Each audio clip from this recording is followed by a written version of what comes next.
Imala Ethiopia fakkeenyummaa cimsa tarsiimoo ida'amuun biyyoo fi ceesisa galma egeree keenya dhaamsa waliif labsa milkii injifannoo xomboora qabsiisa.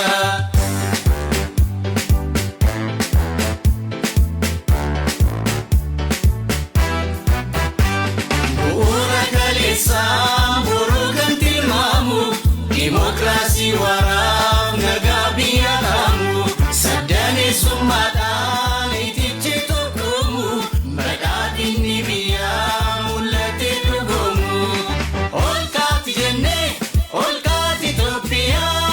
mulata kabate olkain sabiya olkati jenne olkati Ethiopia mulata kabate wali galte biya walfana hira nadali hakati motuma ijara namuma olasun imali tolera parti badadina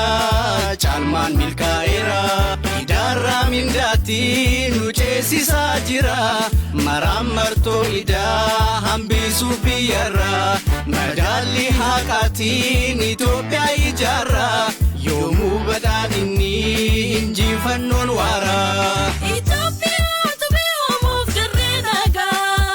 titomina wada wali galtefiga gocha kabata maganu gomsiraga gomfachi sebiya mayu mafduga roga garibiya jirenya mayesu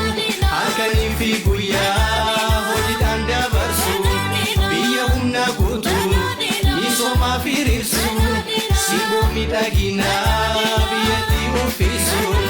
partin Kenya badadina filano Kenya badadina partin Kenya badadina filano Kenya badadina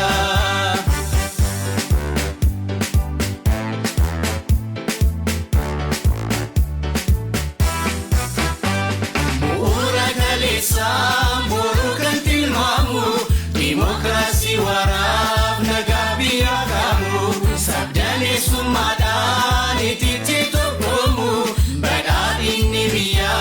mulate tugumu olkati jenne olkati Ethiopia mulata kabate olkain sabiya olkati jenne olkati Ethiopia mulata kabate olkain sabiya hidabaya fite falmate galana ola chufa banu dukabu efana antuma sirnatin olanse imana undera gobane partim badadina sirna digitala